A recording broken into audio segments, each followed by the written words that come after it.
జగన్మోహన్ రెడ్డి రాష్ట్రానికి కంపెనీ నేను తీసుకొచ్చానని మాట్లాడటంపై మీరేమంటారు అసలు? జగన్మోహన్ రెడ్డి అసలు నువ్వు నీ ముఖం ఒకసారి అద్దంలో చూసుకొని మాట్లాడాయా? ఎందుకంటే నీ ముఖం ఎప్పుడన్నా కంపెనీలు తెచ్చే ముఖం లాగానే కనపడిందా ఎవరికన్నా? నీ ముఖం చూస్తే జేబులు కొట్టే వాళ్ళు ఇల్లు కనపడతాయి కానీ ఒక్కసారి నీ అమాయకంగా నువ్వు నటించిన అమాయకత్వానికి మోసపోయి జనం ఓట్లేసి నువ్వు ఒక్కసారి సీఎం అయ్యే గానీ నీ చిన్న ఆయన చంపి నీ నాన్న కూడా చంపుకుంటావు పోతే నీ నాన్న చంపినట్టు నీ అర్థం ఉంటుంది అనిపిస్తుంది. ఇప్పుడు చూస్తుంటే ఇవన్నీ సమస్యలను పట్టుకొని చూస్తుంటే మెట్రో కంపెనీ నువ్వు తీసుకొచ్చావు, భోగాపురం ఎయిర్పోర్ట్ మీరు తీసుకొచ్చారు, గూగుల్ మీరు తీసుకొచ్చారు.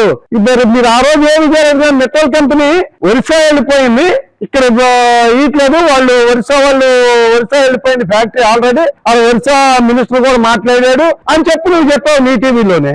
మరి ఇవాళ తీసుకొచ్చి మెట్రోలు మేమే ఆయాలు తీసుకొచ్చాం అన్నావు. భోగాపురం ఎయిర్పోర్ట్ గురించి అంటే చెప్పావు, ఇక్కడ ఇంటర్నేషనల్ ఎయిర్పోర్ట్ ఎందుకు అని చెప్పి చంద్రబాబు నాయుడు అన్నావు. మరి భోగాపురం ఎయిర్పోర్ట్ కి అంత వ్యతిరేకంగా మాట్లాడినాడు.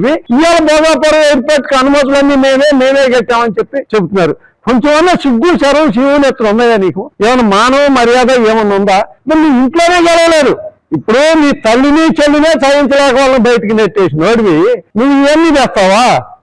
బుద్ధి జ్ఞానం ఏమాత్రం ఉండవు. వైఎస్ఆర్ పార్టీ కార్యకర్తగా నాయకుడిగా ఉండదు.